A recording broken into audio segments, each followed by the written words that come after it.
한 1년 4개월 동안 마이너스가 끝이 없이 나는데, 와, 정말 그때 카미동에서 진 빚을 흑자로 전환하기 위해서 할 수 있는 마케팅이란 마케팅도 다 해보고 제품도 바꾸고 우리를 알리기 위해서 끊임없이 노력하고 그러다가 결국 흑자로 돌아섰거든. 근데 사실 너무 힘들었어. 지금까지도 상처가 엄청 많아. 근데 그때 그 과정이 없었다면 지금 손용래는 절대 없었어.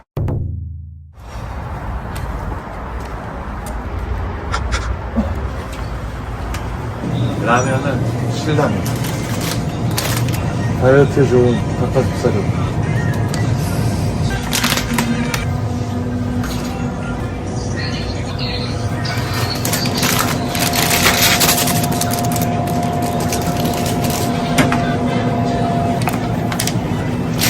닭가루 풀어줘야지 간이 잘 돼. 뒤에 아무도 없지?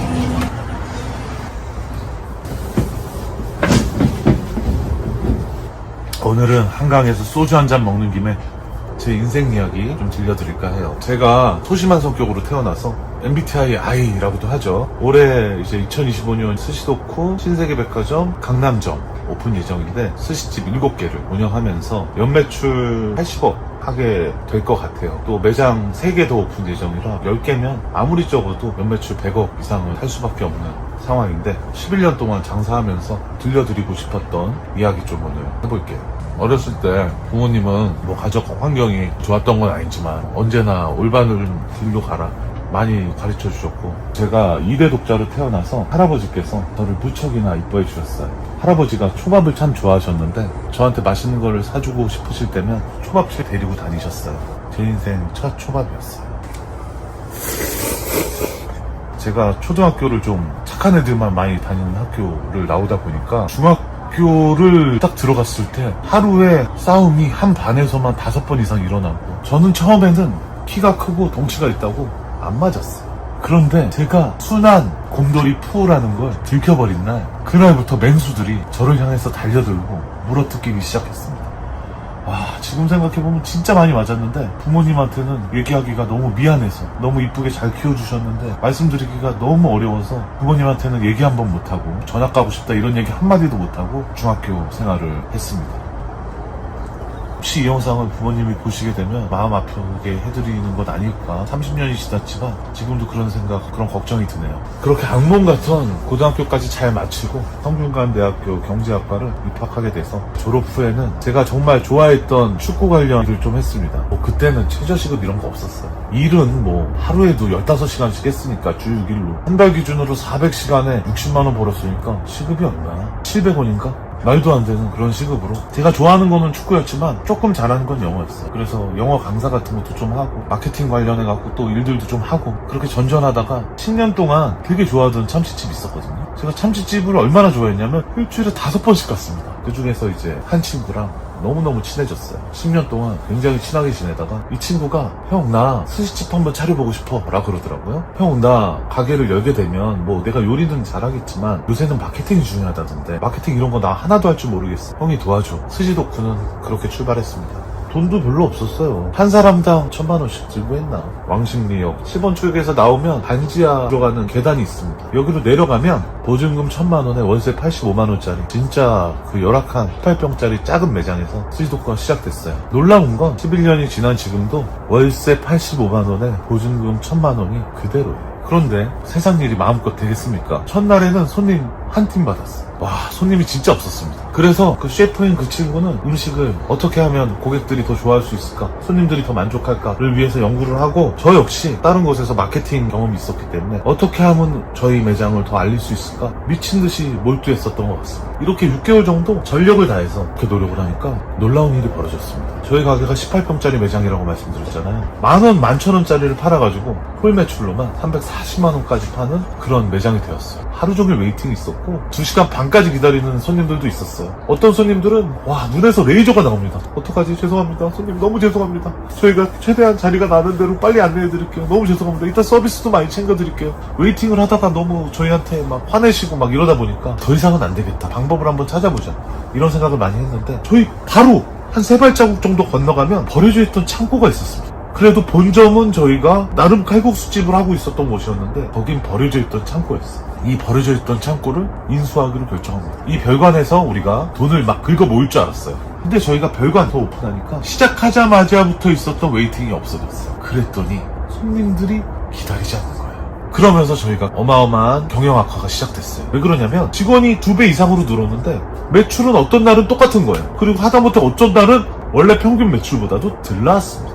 공간은 2개가 되고 인원은 2배 이상 늘었는. 그래서 동업했던 친구들이 팔자, 더 이상 못 해먹겠다, 그런 얘기가 나왔고, 당시에 기획부동산 그런 곳엔 저희가 문의를 했습니다. 3억 정도면 되겠다, 저희한테 제시해줬습니다. 그래서 당시에 재무를 담당했던 친구가 계속 팔자 해서 팔까도 고민을 했지만 저는 한번 해보고 싶더라고요. 왜 그러냐면 당시 3명이서 동업했다고는 하지만 저희 대팜은 요리사 친구였어요. 원천 기술이 그 친구한테 있었기 때문이죠. 그렇기 때문에 저는 가게에 이렇게 브랜딩 액자 하나 걸 권한이 없었어요. 제가 조금만 더 만져보면 더 잘 될 수 있을 것 같은데 라는 생각을 했고, 은행에서 대출을 받아서 1억씩 줬습니다. 그렇게 저만의 스시도쿠가 시작되었는데, 제가 아무래도 셰프가 아니잖아요. 그렇기 때문에 요리사보다 어떤 깊은 내공이나 부족한 것들이 너무 많이 있었어요. 어느 날 제가 카운터에서 계산을 하다가 이 손님이 저의 응대에 너무 만족하시면서 깨달았어요. 지금 외식업을 하는 직원들보다 더 뛰어난 부분이 있구나.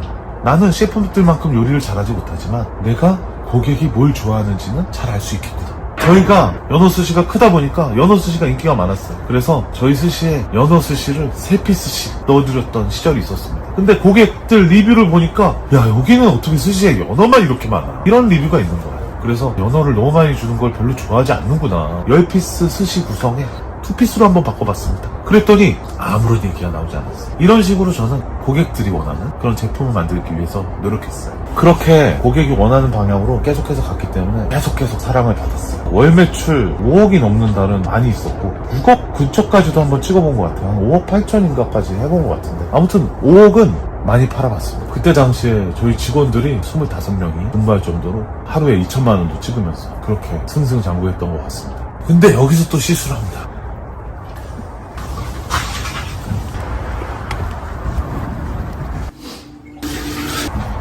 그때 본점에서 안정적으로 한 달에 매출이 5억에서 6억 이렇게 계속 꾸준히 매출을 찍다 보니까 그때 당시에 카이센동이 유행이라 그래서 보증금 2억에 월세 880만원짜리 큰 건물을 임대했어. 너무너무 행복했어. 그땐 진짜 몰랐다, 이게 재앙의 시작이라는 거. 한 1년 4개월 동안 마이너스가 끝이 없이 나는데, 와, 하루 기대 매출을 최소 800만원을 가지고 시작했거든. 그래서 직원을 11명도 배치하고 그랬어. 근데 어떤 날에 비가 오는 날에는 50만원 파는 거야. 그때 같이 동업했던 친구도 있었는데 또 내가 동업 인생을 했네. 그때는 이제 직원한테 30% 정도 투자해서 같이 해보지 않을래? 너무 의욕적인 친구였거든. 아침 7시부터 나와서 누구보다 솔선수범하고 열심히 하고 그런 친구였는데, 이 친구를 끝까지 오래 데려가고 싶어서 투자해줘 라고 얘기를 했거든. 적자가 나니까 이 친구가 지금까지 투자했던 돈 돌려주시면 안 돼요?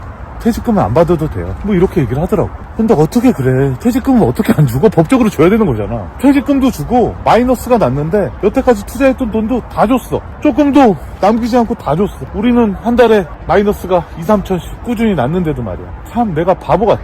장사가 이렇게 쉽지가 않아. 1호점이 그렇게 잘 됐는데 이렇게 어떻게 망할 줄. 와, 정말 그때 카미동에서 진 빚을 흑자로 전환하기 위해서 별의별 걸 다 해봤어. 할 수 있는 마케팅이란 마케팅도 다 해보고, 카이센동도 한 20번 뒤집었어. 찬압에도 담아보고. 근데 찬압이 완전 비싸. 일본 찬압 45,000원짜리거든. 그래갖고 찬압 200개를 샀어. 45,000원짜리 200개 얼마야? 900만원이야 900만원어치 찬압을 샀는데 결국 마음에 안 드는 거야. 결국 손님들한테 안에 사시미 담아갖고 다 줬어. 이런 식으로 계속 끊임없이 플레이팅도 교체하고 제품도 바꾸고 우리를 알리기 위해서 끊임없이 노력하고, 그러다가 결국 흑자로 돌아섰거든. 근데 사실 너무 힘들었어. 지금까지도 상처가 엄청 많아. 근데 그때 그 과정이 없었다면 스시도쿠는 없었어. 그때 내가 두 번째 매장 카미동을 가지고 진짜 온갖 시련을 견뎌내면서 어떻게든 사람을 받기 위해, 어떻게든 흑자를 내기 위해 노력했던 그 순간이 없었더라면 그때 내가 정말 죽을 뻔했거든. 그 죽을 뻔한 순간에 그때 내가 터득했던 생존 기술이 없었다면 지금 손용내는 절대 없었을 거야. 그냥 카미동이 어느 정도 잘 됐잖아? 아마 그냥 그저 그런 스시집을 하고 있었을지도 모르겠어.